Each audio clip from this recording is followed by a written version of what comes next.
welcome back to another video. So as you can see, I am currently doing a what's on my iPhone 12 video. So as you can see, my lock screen is actually my university schedule, and I made this using the application ClassUp.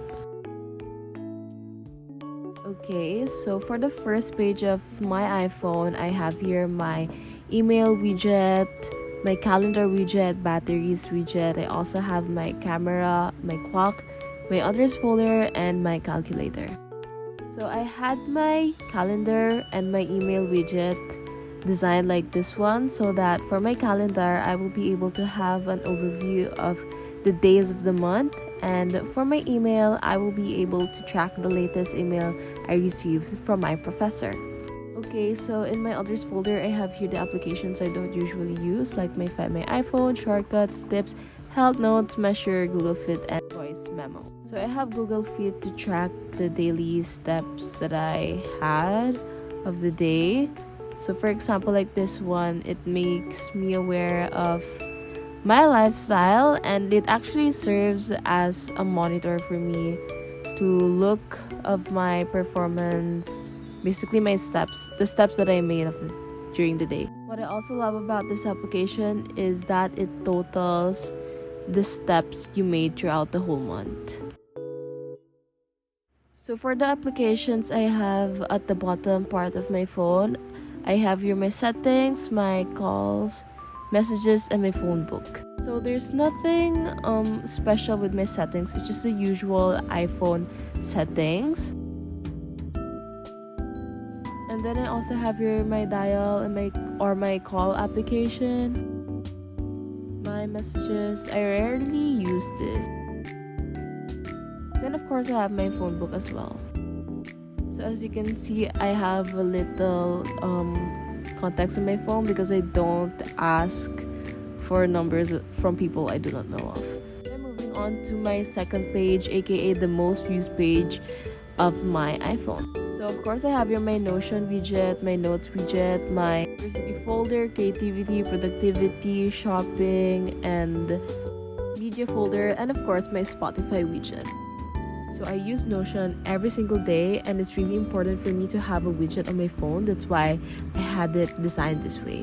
So having a Notion widget makes my life easier because I will be able to access my academic tracker in just a split second.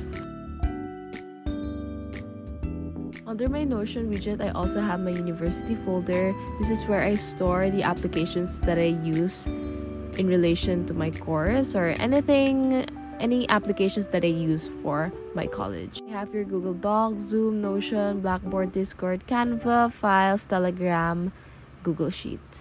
And of course I have here my university portal, Grammarly, Photomat, and of course Google Meet. Okay, so all of the applications you see in this folder are solely for university or academic purposes only. So as you can see, for Discord and Telegram, I basically use it for university purposes and not for communicating. Okay, so below my university folder, I have here my creativity folder. This is where I store the applications I use mostly for YouTube. So I have here PicsArt, vllo, Visco, inshot, Foodie, CapCut, and Sketchbook. So vllo, inshot, and CapCut are the applications I use to edit my videos. And then for PicsArt and Sketchbook, I use this to edit my thumbnails. Foodie, I use this to put filters on my videos, while and Visco, I use this for my Instagram posts. So beside my creativity folder, I have my productivity folder. This is where I store the applications I use for YouTube and academics. I have here Maps, Drive, Mail, Photos, YouTube, Studio, and Google Chrome.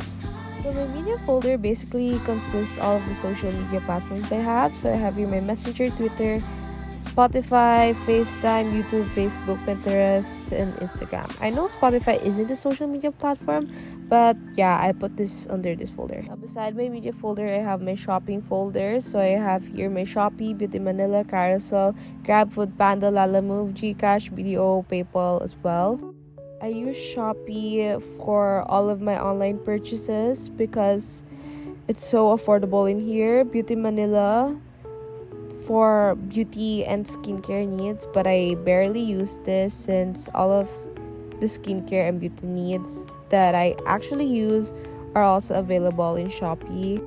But dude, Beauty Manila was the go-to shop, I think, like years ago.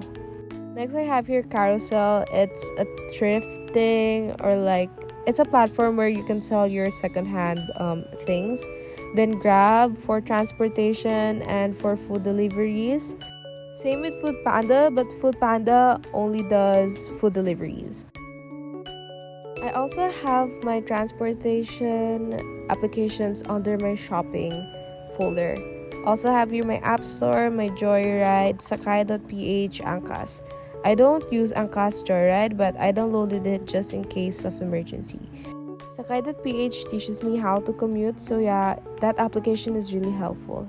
Then on my third page, I only have one application, and that's ClassUp, which the application I use for my class schedule. I put this on the third page so I can have a better view of my class schedule. And of course, moving on to the app library, I have in here my Netflix. I just didn't, and my TikTok as well. I didn't put it on my second page so that I will not use it regularly, unlike my social media platforms, and also for me to discipline myself.